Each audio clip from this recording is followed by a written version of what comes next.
이래야 교회가 서는 거예요. 그러니까 여러분이 신앙생활 할 때는 항상 뭐예요? 교회 안에서 목사를 바라봐야 돼요. 목사를 바라봐야 돼요. 어떤 마음으로? 내가 주님을 바라본다는 마음으로 바라보는 거예요. 그래야 신앙생활이 건강하게 되지 않아요? 응? 내가 속상할 때가 많아요. 나하고 10년, 20년 신앙생활하는데 내 인격을 못 믿어주는 거야. 그러니까 내가 인격이 훌륭하다는 얘기는 안 해요. 그러나 내가 인격적으로 이 정도는 돼 있는 선이 있어. 그런데 그 밑으로 본단 말이에요. 그러니까 세상 사람처럼 본단 말이에요. 목사가 저럴 수가 있을까? 나한테 그렇게 생각해. 나 그런 정도는 아니에요. 여러분이 목사가 저럴 수 있을까 하는 정도로 평가받는 그런 인격은 아니란 말이에요. 훌륭한 인격자라고 난 자랑은 내가 내세우지는 못해요. 대부분 이 교회 일꾼이 아닌 사람들의 특징이 뭐냐? 부교육자 들고 놀아요. 우리 부교육자 계시지만 우리 사모 얘기 들어보니까 사모가 옛날에 고 이중표 목사님 돼서 신앙생활 했잖아요. 가끔 얘기한다는 거예요. 부교육자는 담임 목사 돕다가 가는 거다. 들고 나가고 하는 걸 너희가 참견하면 안 된다. 담임 목사의 인사 권한이다. 그런데 부교육자를 내보내면 목사님이 부교육자를 내보냈다고. 내보낼 만하니까 내보내요. 안 그렇습니까? 그렇게 받아들여야 되는 거예요. 때는 담임 목사님이 나가라고 해서 나가는 경우가, 제가 지금 부교육자를 많이 데리고 있었지만 제가 여기서 사역을 그만하게 해야 되겠다고 하는 사람 몇 사람 안 돼요. 다 자기 스스로 나간 거지. 내가 붙잡아도 나간 사람들이 있고. 특히 부교육자하고 담임 목사의 관계에서 성도들이 굉장히 오해를 하는 거예요. 여러분, 내가 그전에 우리 교회 일꾼, 지금 전도단에서 나간 분이에요. 어느 성도가 굉장히 교회에서 열심히 일하는데 부교육자하고 같이 놀아. 그러니까 나보고 하는 얘기가, 목사님, 저 집사는 교회 일꾼 아닙니다. 왜요? 그랬더니 부교육자하고 놀아요. 담임 목사님 곁에 와야죠. 그래요, 안 그래요? 여러분, 상식 아닙니까? 이건 신앙 상식이라고요. 저는요, 정말 목사가 할 수 없는 것이 해명을 못 하는 거예요. 목사가 성도들한테 서운함이 있을 때가 많아요. 나를 그 정도밖에 생각을 안 해주나.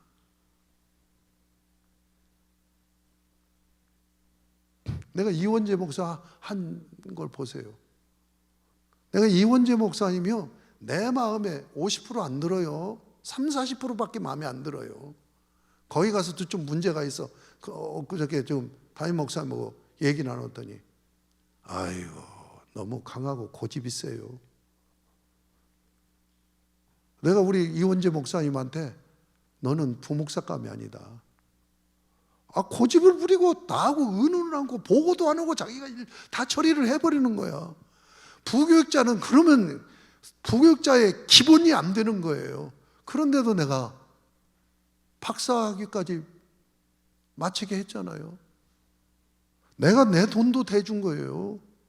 교인들 헌금하게 시키고. 그 정도 되면 그냥 믿어줄만 하잖아요. 이 정도 인격이면. 그리고 그 시골교회로, 저 어디 시골교회로 간다고 하는데 내가 못 가게 한 거예요. 너 거기 들어가면 이제 너는 못 나온다. 기다려라 해갖고, 내가 그 한기승 목사님 그 교회에 그 목사님한테 3번 사정을 한 거예요. 3번 사정을 한 거예요. 그래서 지금 한 거예요. 거기서 잘 있으면 우리 교회보다 훨씬 더 큰 교회 담임 목사로 갑니다. 여러분, 모든 것은 인간관계에서 결정되는 거예요. 그 정도 얘기했으면 나 좀 믿어줘요. 아시겠습니까? 믿어달라고. 나 그렇게 사람 내치고 사람 함부로 하는 그런 인격자 아니에요. 인격적으로. 나는 나한테 해악을 행했어도 다시 만나는 사람입니다. 나는 그런 예가 참 많아요. 나한테 말할 수 없는 모욕을 줬는데도 내가 마음을 돌이키고 또다시 가. 그래서 관계를 갖고. 그런 사람이 여러 명이에요. 자, 다시 얘기합니다. 교회에서 가장 중요한 건 주님과 교회는 하나다고 하는 것과 교회는 철저한 위계 질서를 지켜야 된다는 것, 이걸 가르친 거예요. 그래서 사도 바울이 교회를 배워요. 주님을 만나고. 그래서 사도 바울만이 뭘 하느냐, 사도행전 역사 보면은 복음 증거에서 교회 세우는 사역자가 된 거예요. 그래서 초대교회 중심 인물이 된 거예요. 전도가 중요한 게 아니에요. 교회가 중요한 거예요. 그렇지 않습니까? 10장으로 넘어갑니다. 10장.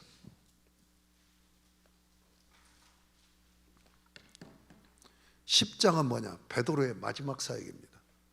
여러분, 사도행전은 18장까지 가면 다 여행하는 거예요. 자, 10장은 베드로의 마지막 사역이에요. 마지막 사역, 고넬료 전도입니다. 이 부분도 많이 다뤄야 되는데 유튜브에 전에 강의한 거 여러분이 들으시면 돼요. 고넬료가 이방인이잖아요. 베드로 예루살렘 공회의 수장인 베드로에게 이방인 전도하는 첫 사례를 만드는 거예요, 주님이. 베드로가 고넬료 전도하려고 생각한 게 아니에요. 고넬료 쪽에서 사람을 보내갖고 피장의 시몬의 집에서 기도하고 있는데 청한 거예요. 청하기 전에 뭘 보여요? 기도하고 있는데 환상이 내려와. 환상 가운데 보자기가 하늘에서 내려오죠. 거기에 뭐예요? 율법에 그 많은 부정한 것들로 가득 차 있어. 그런데 음성이 들려. 이걸 잡아먹어라. 그러니까 깜짝 놀라갖고, 내가 유대인인데 어떻게 이 부정한 것을 잡아먹을 수 있습니까? 잡아먹어라. 3번 그 말씀이 들려지고 그 환상이 없어져요. 베드로가 고민이 되겠죠. 이게 무슨 환상인가? 그런데 밖에서 사람 찾아요. 그런데 고넬료가 보내서 왔습니다. 이 고넬료라는 이름 들으면 딱 알지요. 이방인 이름이란 말이에요. 그러니까 그가 망설이는 거예요. 그때 성령께서 뭐예요? 내가 보냈다. 내가 보냈으니 따라가라. 그래서 자기가 원해서 간 게 아니에요. 그래서 갔어요. 가니까 일가 친척 지인들까지 다 모아놓고 고넬료가 달려나와서 엎드려 베드로 앞에 지금 고넬료는요 장교입니다. 그리고 베드로는 식민지인으로서 평민이에요. 그러면 고넬료는 굉장히 신분이 높아요. 누가 먼저 인사해야 돼요? 베드로가 먼저 인사해야 돼요. 그런데 고넬료가 그 베드로에게 달려나와서 땅에 엎드려 절하면서 뭐라고 고백해요? 우리가 하나님 앞에서 하나님 말씀을 듣겠습니다. 그러니까 마음이 꺼림칙하면서 부담을 안았는데 감동을 받고 들어가서 복음을 증거하니까 성령이 강림해요. 이게 두 번째 오순절 성령 강림의 재현입니다. 오순절 성령 강림이 두 번째예요. 하나는 사마리아 지방에서 복음 전도가 일어날 때 성령 강림이 일어나고, 이방인 복음 증거할 때 성령 강림이 일어나는 거예요. 그러니까 성령이 왜 강림한 거예요? 온 세상 사람들에게 복음 증거하는 증인 삼으려고 성령님이 강림하셨다고 하는 증거죠. 그래서 베드로가 고넬료를 전도해요. 그런데 이 소식이 벌써 고발자가 예루살렘 공회에 고발을 해. 이방인하고 함께 먹었다고. 그래가지고 호송이 돼요. 베드로가 의장인데. 그래서 공의회에서 심판을 받아요. 신문을 받아. 거기서 자기 변호를 해요.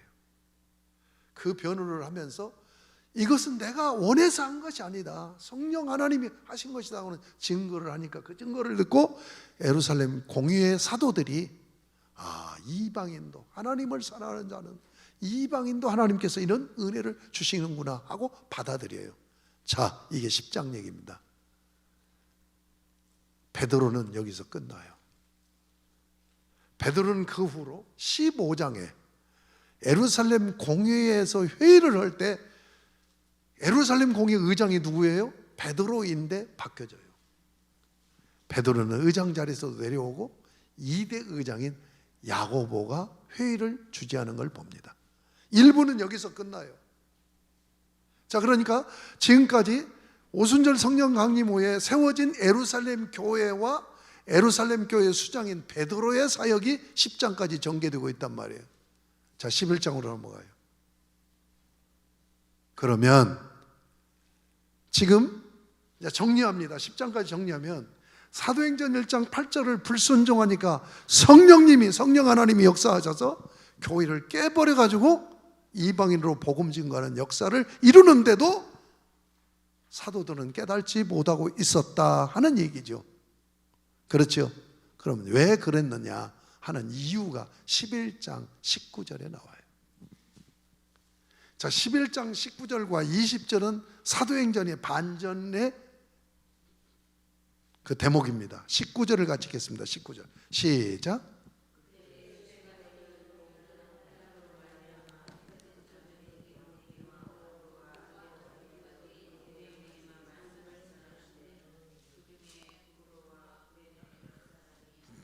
이 19절을 왜 계속 안 읽고 읽다가 말아요? 자, 19절. 자, 봐요. 지금 박해가 더 심해지는 거야. 그러니까 헬라파 유대인 일부가 망명을 해요. 해외로. 뭘 타고? 배를 타고 망명을 해. 어디로 가느냐? 지금 있는 지명 이름이 뭐냐? 키프로스라는 지중해 큰 섬나라가 있어요. 이걸 성경은 뭐라고 얘기해요? 구부르라고 얘기하죠. 구부르로 지금 망명한 겁니다. 그런데 이들이 오순절 성령 체험을 한 사람들이야. 그러니까 거기 가서 전도를 하는 얘기예요. 19절 얘기가. 근데 전도 대상이 누구냐 이거예요. 거기 19절에 전도 대상을 성경 글자 그대로 읽으세요. 시작. 유대인에게만이에요. 지금 해외로 망명을 했는데 그들에게 복음을 증거했는데 왜 증거하는 거예요? 이방인이니까 증거를 않는 거예요. 그리고 그곳에 살고 있는 유대인에게만 복음을 증거하는 거예요. 이게 예루살렘 교회 사도들의 한계입니다. 이게 뭐냐? 주다이즘, 시온주의 사상에 이걸 국수주의라고 그러죠. 여기에 매여 있기 때문에 그래요. 왜 그렇습니까? 여러분, 사도들이 다 본토 유대인들이에요. 물론 빌립이라는 필리포스라는 말은 헬라 이름이죠. 제자들 중에 한두 명은 디아스포라 이름을 가진 사람이지만 나머지는 전부 다 히브리파 유대인이란 말이에요. 히브리파 유대인들은 뭐냐? 굉장히 보수적이야. 보수적인 것이 어떻게 나타나는 거예요? 우리만 선택받았다는 얘기예요. 선민사상이에요. 선민사상. 예수님 당시에 이방인을 어떻게 유대인들은 생각하는 거예요? 하나님 나라가 임하면 이방인들은 구원이 없는 정도가 아니라 지옥불의 불쏘시개 땔감으로 사용된다라고까지 생각을 하고 있었어요. 그러니까 그들이 구원이 없으니까 그들에게 전도해야 돼요? 안 해야 돼요? 안 해야 되는 거예요. 그러니까 해외로 나가서도 유대인에게만 전도를 하지 그들은 구원이 없는 거야. 이게 뭐예요? 시온주의, 선민사상, 국수주의, 이것에 빠져서 여러분 지금 베드로와 사도들이 여기에 빠져 있는데 구약 이스라엘이 왜 망했어요? 이 선민사상 때문에 망한 거예요. 하나님은 이스라엘 세워서 이스라엘 제사장 나라로 세워서 온 인류에게 복음 증거해서 하나님 나라로 세우려고 이스라엘 세웠는데 이스라엘 백성들은 뭐예요? 너희는 구원이 없다. 우리 가족이 아니야. 우리 가족이 아니라는 표현이 뭐예요? 이방인이라는 거죠.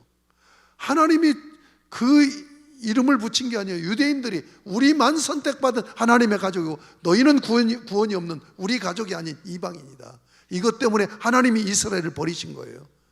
그런데 예루살렘 교회가 그 시온주의 선민 사상이 배어 있어가지고 결국은 이방인 전도를 안 하는 거예요. 요나를 지금 니느웨로 가서 전도하니까 다시스로 도망가는 거와 똑같은 지금 현상이 재현되는 거예요. 예루살렘 교회와 베드로가. 그러니까 이 의식이 깨어지지 않기 때문에 바톤 체인지하는 거예요. 그래서 사도 바울을 부른 거란 말이에요. 20절에서는 이제 사도행전 역사의 반전이 일어납니다. 20절을 같이 읽겠습니다. 시작.